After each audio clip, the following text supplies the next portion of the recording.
श्री श्याम देवाय नमः। Hello friends, welcome to my channel. जय माता दी। इस वीडियो में आज मैं आपके साथ शेयर कर रही हूँ, बारस के दिन आप श्याम बाबा की जोत कैसे लें। यह जोत फागुन माह के शुक्ल पक्ष की द्वादशी के दिन ली जाती है। आप यह जोत प्रत्येक माह में पड़ने वाली द्वादशी को ले सकते हैं, लेकिन फागुन माह के शुक्ल पक्ष की द्वादशी जो पड़ती है वह विशेष होती है। इस दिन आपको श्याम बाबा की जोत अवश्य से लेनी चाहिए। जोत लेने के लिए मैंने चौकी पर पीला कपड़ा बिछा लिया है। आप लाल कपड़ा भी यूज कर सकते हैं। अब हम श्याम बाबा की फोटो ले लेंगे। यदि आपके पास श्याम बाबा की फोटो या मूर्ति नहीं है तो आप अपने कान्हा जी को भी इस पूजा में विराजित कर सकते हैं, क्योंकि कान्हा जी ने ही श्याम बाबा को आशीर्वाद दिया था कि कलयुग में तुम्हारी पूजा मेरे नाम से की जाएगी। इसीलिए इनको श्याम बाबा बोला जाता है। मेरे पास श्याम बाबा की फोटो और मूर्ति दोनों ही हैं, तो मैं चौकी पर दोनों को ही विराजित कर दूंगी। मैंने श्याम बाबा को भी यहाँ पर विराजित कर दिया है। श्याम बाबा का मैंने पहले ही श्रृंगार कर दिया है।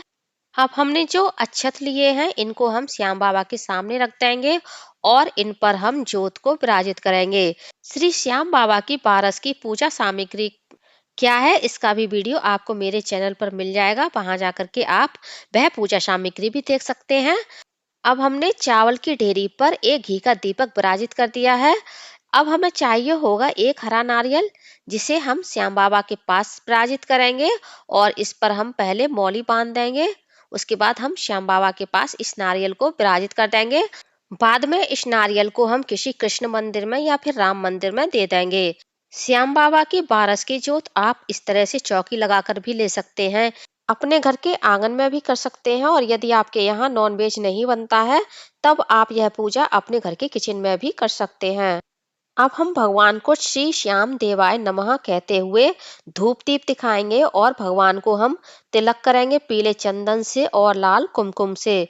आपको मन ही मन श्री श्याम देवाय नमः, श्री श्याम देवाय नमः इस मंत्र का लगातार जाप करना चाहिए। भगवान को हम अच्छा चढ़ा देंगे, वस्त्र रूपी मौली चढ़ाएंगे और पूजा प्रारंभ करने से पहले भगवान गणेश का ध्यान करेंगे।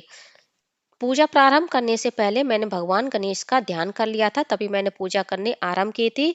प्रत्येक पूजा में आपको भगवान गणेश की अलग से स्थापना करने की आवश्यकता नहीं है। आप केवल भगवान श्री गणेश का ध्यान करते हुए भी उनके नाम से रोली और अक्षत अर्पित करते हैं, तो भी भगवान गणेश आपकी पूजा स्वीकार कर लेते हैं।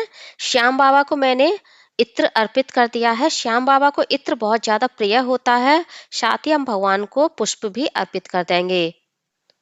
अब हमने श्याम बाबा के नाम से जो जोत जलाई है, दीपक जलाया है, इसकी भी हम पूजा कर देंगे कुमकुम से और अक्षत से, और पुष्प भी अर्पित कर देंगे।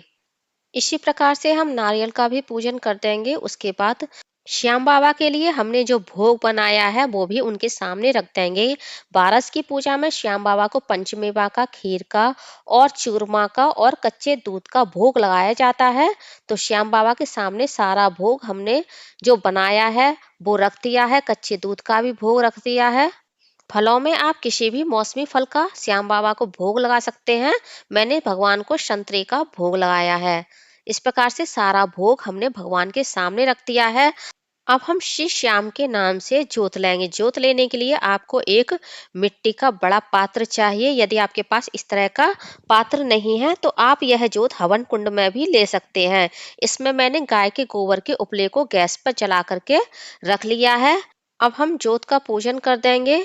पीले चंदन से, लाल कुमकुम से अच्छा चढ़ा देंगे और पुष्प अर्पित कर देंगे। उसके बाद हम श्याम बाबा को भोग अर्पित करेंगे। सबसे पहले हम एक कपूर की टिकिया रखेंगे। उसके बाद श्री श्याम देवाय नमः, श्री श्याम देवाय नमः इस मंत्र से 5 घी की आहुति देंगे। श्री श्याम देवाय नमः, श्री श्याम देवाय नमः, श्री श्याम देवाय नमः, श्री श्याम देवाय नमः, श्री श्याम देवाय नमः। इस प्रकार से हमने 5 आहुति घी की भगवान के नाम से दे दी है। अब इसमें ज्योत अपने आप से प्रज्वलित हो जाती है। इस प्रकार से जब हम घी डालते हैं तो अपने आप से अग्नि प्रज्वलित हो उठती है। अब हम 5 बार कच्चे दूध के छींटे देंगे, श्याम बाबा को कच्चे दूध का भोग लगाएंगे। श्री श्याम देवाय नमः इस मंत्र से ही आपको सारी आहुतियां देनी है। उसके बाद आपको 5 आहुति चूरमे की देनी है। 12 के दिन श्याम बाबा को चूरमे का, घी का, कच्चे दूध का विशेष रूप से भोग लगाया जाता है। श्री श्याम देवाय नमः, श्री श्याम देवाय नमः। इस प्रकार से हमें 5 आहुति चूरमे की देनी है। उसके बाद 5 आहुति हमें खीर की देनी है। जब भी आप आहुति दें, मंत्र का जाप आप निरंतर करते रहें, तभी आपकी आहुतियां पूर्ण मानी जाती हैं।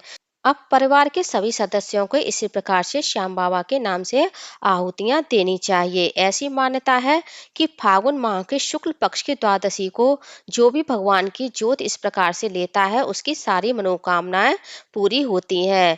हजारों साल पहले इस दिन वीर बर्बरीक भगवान कृष्ण को अपना शीश दान में दे करके श्याम बाबा के रूप में इस धरती पर अवतरित हुए। इसलिए सभी श्याम प्रेमी इस दिन बाबा के नाम से जोत लेते हैं और मुख्य रूप से खीर और चूरमे का भोग लगाकर बाबा को प्रसन्न करते हैं।